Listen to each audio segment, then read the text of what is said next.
fondamentale. L'approche traditionnelle, ça a été dit à un moment donné par Bernard, qu'on aurait pu avoir, que moi j'aurais pu avoir en tant que conseil de Bernard en ma qualité d'expert comptable, seul, je pense qu'on faisait quelque part fausse route par rapport finalement aux attentes de la famille.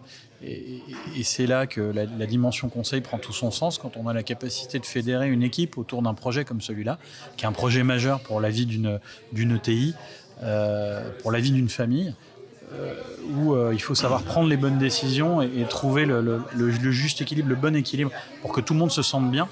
Ça a été dit par Bernard, que tout le monde puisse s'épanouir. C'est la volonté du groupe, s'épanouir ensemble, que nos clients puissent s'épanouir avec nous grâce à nos conseils et qu'on puisse les aider à prendre les bonnes décisions pour assurer la pérennité. Et c'est vraiment ce travail de fond qui a réussi à être mené par toutes les équipes qu'aujourd'hui le groupe sait faire au service de ses clients. Et vous l'avez dit tout à l'heure, Eric, et je crois que c'est tout à fait ça. Il y a finalement autant de solutions que de clients et que de problématiques. Mais attention, Thierry, ça veut aussi dire que vous avez, vous, de votre côté, des multispécialistes qui vont répondre à toutes les attentes, et au sein même d'une attente, on va avoir plusieurs questions juridiques, sociales, etc., financières. C'est ça. Donc vous disposez de toutes ces équipes. On dispose de toutes ces compétences. Enfin, Bernard le sait. Bernard, vous en êtes le premier grand témoin. Je vais rebondir là-dessus parce qu'effectivement, on se connaît depuis très longtemps. Le groupe Guyot travaille avec le groupe André depuis toujours. Et bon, il y a un élément essentiel dans cette approche, c'est effectivement la confiance qu'on s'est créée entre nous. C'est-à-dire, il faut tout se dire. Moi, j'ai travaillé sur mes projets avec différents banquiers qui ont souhaité vouloir m'accompagner. Effectivement, ils ont des solutions, mais c'est des solutions clés en main. Ça n'existe pas, la solution clé en main. Il faut déjà savoir ce que nous, on veut en tant que dirigeant. Il faut le partager effectivement avec nos conseils qui peuvent être divers de façon à converger. C'est aussi bien le notaire de famille que l'expert comptable, que l'avocat, que pourquoi pas le banquier, pour compléter effectivement son niveau d'information. Mais à un moment donné, il faut qu'il y ait une complète transversalité. C'est vraiment un sujet qu'il faut appréhender à 360 degrés.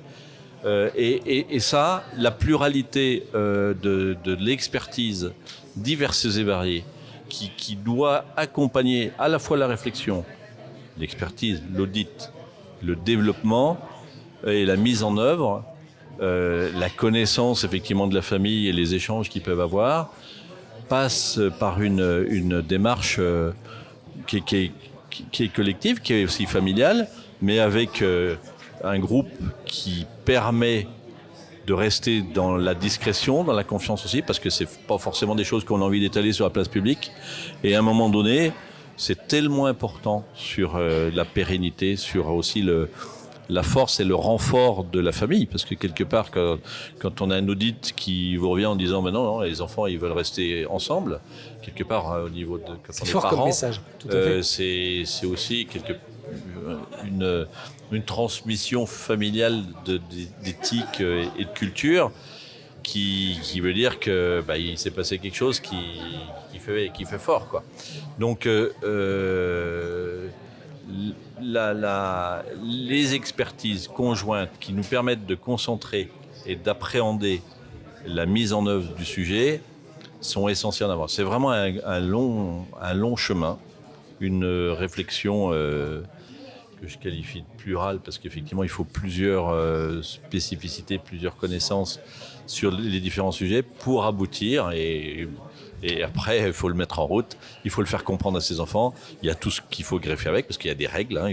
C'est comme dans un match de foot, il y a des règles du jeu, il faut les respecter. Et tout ça permet de voir à la fois notre groupe se consolider. Ça lui donne un effet de levier aussi bien supérieur, parce que quelque part, on n'est pas obligé de s'endetter pour payer la succession. Le frottement fiscal, c'est un enjeu, mais il n'est pas majeur. Bien sûr, il ne faut pas qu'on ait à payer. Il faut payer ce qu'on doit. Voilà, je crois que. Mais je crois, on avait prévu une phrase de conclusion, Thierry, mais je pense qu'on va rester sur le témoignage de Bernard. Parce je crois que tout est dit. Tout est dit. Je crois qu'il a parfaitement fait le pitch. C'est la vie. Merci Bernard. Voilà, c'est ça. C'est qu'effectivement, on a parlé technique, je pense, avec vous, Sébastien, Marc-Antoine. Il y a aussi une part de vie. Ça fait aussi partie de vos métiers. Donc, merci à vous quatre, messieurs, de nous avoir parlé du FCPF. Je pense que vous en savez plus. Ça vous a très certainement donné plein d'idées. Ça a peut-être fait tomber quelques tabous, ça a peut-être ôté certains préjugés, mais vous savez que vous serez bien reçus chez nous si vous souhaitez entrer dans ce genre de relation. Puis n'oubliez pas, la confiance, c'est aussi un mot qui est important, qui est très important à retenir. Salut à toutes, salut à tous.